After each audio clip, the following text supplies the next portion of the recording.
Baik, selamat siang semuanya. Assalamualaikum warahmatullahi wabarakatuh. Kali ini di video ini saya akan memberikan materi berkaitan dengan lanjutan dari materi yang akan kita bahas di kelas fonetik fonologi. Fokus kita untuk kali ini adalah penentuan fonem dan arti fonem. Karena ini terkait dengan transkripsi fonemik yang akan kita pelajari. Tapi sebelum lanjut ke transkripsi fonemik, kita ulas sedikit mengenai transkripsi fonetis yang sudah kita bahas sebelumnya. Jadi supaya tahu bedanya antara transkripsi fonetis dan transkripsi fonemik. Untuk transkripsi fonetis, kita menuliskan transkripsinya tersebut untuk memastikan kita tahu bagaimana cara kata itu dibunyikan. Karena kata fonetik itu berkaitan dengan produksi suara. Jadi bagaimana kita menuliskan kalau kata itu ingin dibunyikan. Nah, untuk transkripsi fonemik kita menuliskan kata tersebut untuk menunjukkan hukum apa saja yang terlibat saat kita membunyikan kata tersebut. Jadi jelas ya bedanya antara transkripsi fonetik yang kita pelajari sebelum UTS dan sekarang transkripsi fonemik yang akan kita pelajari setelah UTS sampai ujian akhir nanti. Nah, terkait dengan transkripsi fonemik, kita kali ini akan fokus pada penentuan fonem dan arti fonem. Kenapa penting buat kita untuk mengetahui tersebut? Karena dengan mengetahui fonem dan arti fonem tersebut, kita nanti bisa menuliskan lambang-lambang yang kita perlukan untuk menunjukkan hukum apa yang terlibat di dalam pembunyian tersebut. Nah, sekarang kita akan cari tahu dulu mengenai apa definisi dari fonem dan arti fonem. Jadi, fonem itu adalah satuan bunyi terkecil yang memiliki makna. Arti fonem juga memiliki makna, tetapi dia harus berada dalam situasi atau kondisi tertentu. Misalnya dalam hal ini adalah netralisasi bunyi kalau dalam bahasa Rusia. Baik. Perbedaan antara fonem dan arti fonem adalah kalau fonem itu bersifat bebas, ya, lalu dia tidak terkena, makanya dia bebas dalam artian tidak terkena hukum asimilasi regresif. Sedangkan arti fonem dia sifatnya khusus. Tadi saya sudah singgung bahwa dia berada dalam kondisi tertentu dan dia terkena hukum asimilasi regresif. Ya, menyinggung asimilasi regresif, saya ingin ulas sekilas bahwa asimilasi regresif berarti bahwa dalam bahasa Rusia itu terjadi netralisasi bunyi yang sifatnya regresif, jadi sifatnya mundur ke belakang. Contoh, misalnya ada gugusan konsonan lalu ada vokal, maka konsonan yang paling akhir ini memiliki kuasa atas konsonan yang lain. Jadi dia sifatnya regresif. Dan perhatikan bahwa regresif dalam artian ini satu-satu ya. Jadi dari angka sini K1, di K2 dan K3, di K1 mempengaruhi K2, lalu K2 mempengaruhi K3. Itu yang dimaksud dengan regresif, jadi mundur ke belakang. Jadi tidak berarti dari sini langsung ke sini lalu dari sini ke sini ya, misalnya. Jadi satu-satu. Ya, saya harap jelas sampai di sini. Sekarang kita akan coba praktekkan mengenai perlambangan fonem dan arti fonem. Misalnya kita sudah pernah bahas waktu itu untuk latihan soal yang ini. Ada kata pisau dengan tekanan ada di A. Nah, untuk menentukan mana fonem dan arti fonem di dalam kata, kita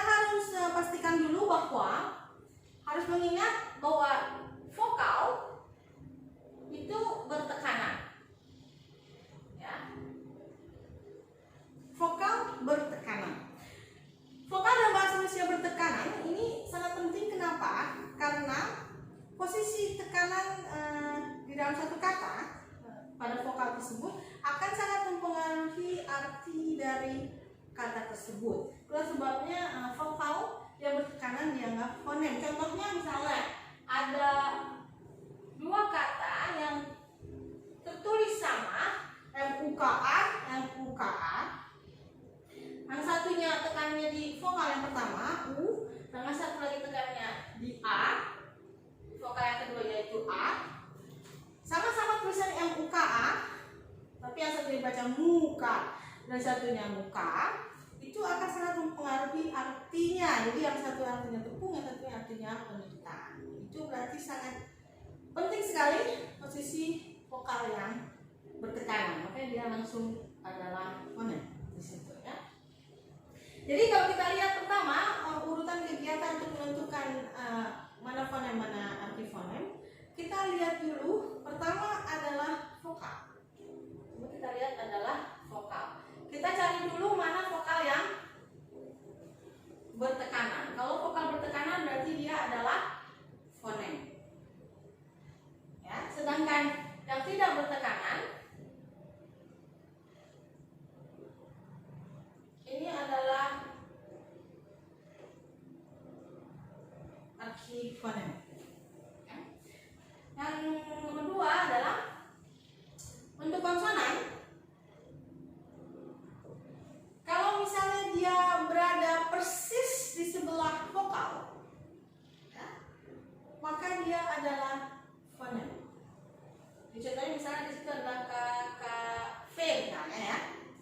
Nah berarti di sini fonem. Sedangkan konsonan yang lain adalah archifonem, gitu ya. Dan konsonan lain yang terkena hukum netralisasi bunyi maka dia akan menjadi archifonem. Yang masih ada terkena hukum asimilasi regresif maka dia akan menjadi fonem. Ya kita untuk perambangannya fonem. Ya untuk perambangannya fonem kita lambangkan F, sedangkan archifonem kita beri lambang A. Sampai sini jelas? Mudah-mudahan tidak terlalu cepat saya bicaranya. Baik, sekarang kita coba praktekkan untuk kata ini. Pertama yang kita lihat adalah vokalnya terlebih dahulu. Karena vokal hanya ada satu vokal dalam kata yang memiliki tekanan. Jadi yang paling mudah adalah kita lakukan vokal terlebih dahulu. Di sini vokal yang ada tekanan adalah A, ya kan? Sehingga kita beri tanda F karena dia fonem. Sedangkan vokal yang lain berarti adalah archifonem. Sampai sini jelas kira-kira? Jelas ya. Nah sekarang kita lihat mengenai konsonan yang lain. Kalau tadi vokal, kita lihat sekarang konsonan. Untuk S, P, dan N, mereka berada persis di sebelahnya vokal, sehingga mereka juga adalah fonem. Ya, mereka juga adalah fonem. Lalu bagaimana dengan V? Nah, untuk V ini kan ada hukum dari Kotland yang menyatakan bahwa bagian akhir kata yang bersuara dan tidak bersuara, yang masuk oklusif dan frikatif akan menjadi tidak bersuara. Ini boleh saya fokus di bagian 6.1 ya. Berarti dia terkena hukum asimilasi regresif sehingga dia menjadi archifonem. Ya. Jadi sekarang saya ulang sekali lagi. Kegiatan pertama yang kita lakukan adalah kita lihat vokal terlebih dahulu. Kita lihat vokal yang bertekanan. Kalau vokal bertekanan berarti dia adalah fonem. Di kata pisah ini, kata ini tekanannya ada di huruf A, sehingga A adalah fonem. Ya. Saya ulang dengan warna yang berbeda. Perhatikan di sini untuk vokal saya kasih yang hitam. A fonem karena dia bertekanan. Sedangkan untuk I dan A karena dia tidak bertekanan maka dia akan menjadi archifonem.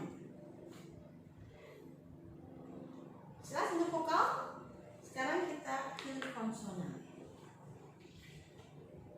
Untuk konsonan yang langsung di sebelahnya vokal, dia akan menjadi fonem karena dia yang memiliki kuasa paling tinggi kalau ada deretan konsonan, sehingga dia juga akan menjadi fonem.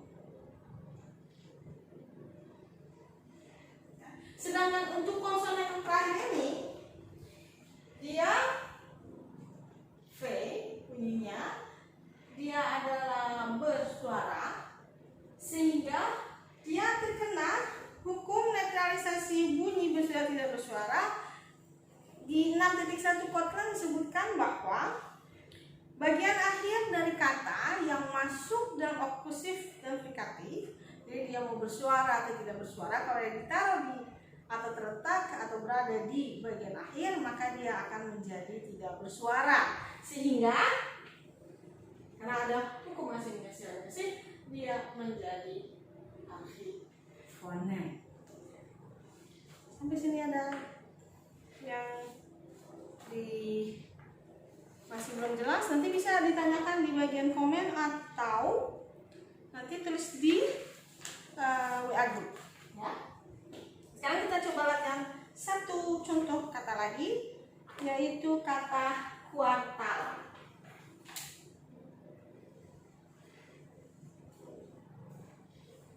Ya, lebih baik saya tulis dalam bentuk cetak ya, biar jelas. Ini saya ganti dulu ya. Saya tulis dalam bentuk cetak.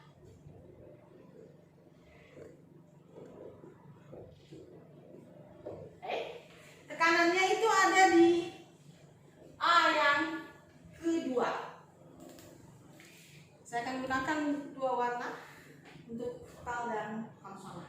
Perhatikan, kita akan awali dengan melihat vokalnya dulu. Jadi kalau vokal bertekanan, dia masuk di fonem. Sekarang kita gunakan vokal hitam ya. Di sini A yang kedua adalah bertekanan, sehingga kita beri tanda fonem. Itu berarti vokal yang lain adalah archifonem. Jelas ya? Jadi untuk vokal yang bertekanan dia adalah fonem, sedangkan vokal yang lain archifonem. Nah, sekarang kita lihat konsonannya. Konsonan yang paling dekat dengan vokal akan menjadi fonem. Perhatikan baik-baik, akan menjadi fonem. Jadi L, T, dan V akan menjadi fonem. Lalu bagaimana dengan konsonan yang lain? Perhatikan, R berada sebelum T, dan juga ada hukum untuk L, dan K juga ada hukum asimilasi rekursif yang menyatakan bahwa vela dan labial akan selalu keras sebelum konsonan apapun. Berarti dia adalah masuk di dalam archifonem. Ya. Dia adalah archifonem. Ya. Jadi untuk A yang kedua dia ada tekanan, sehingga dia menjadi fonem, sedangkan vokal yang lain itu adalah archifonem. Saya balik dulu ya.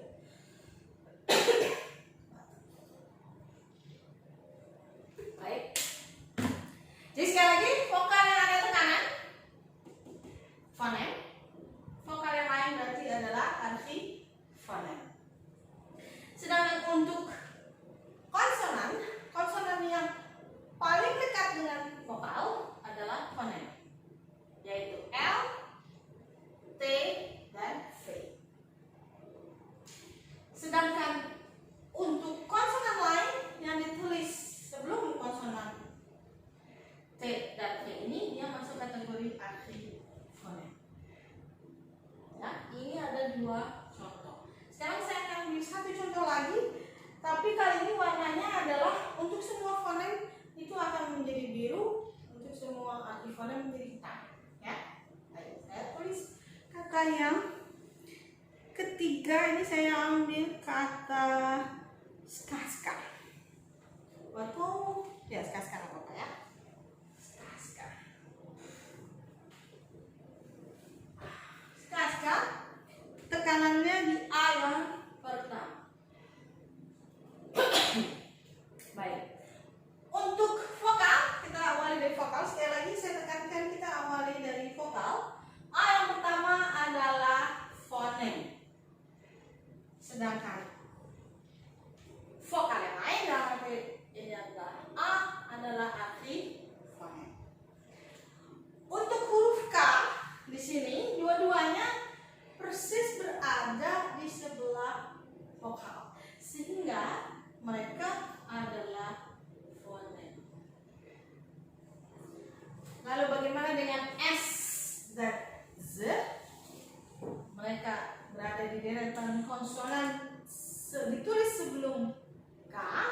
artinya mereka berdua adalah A.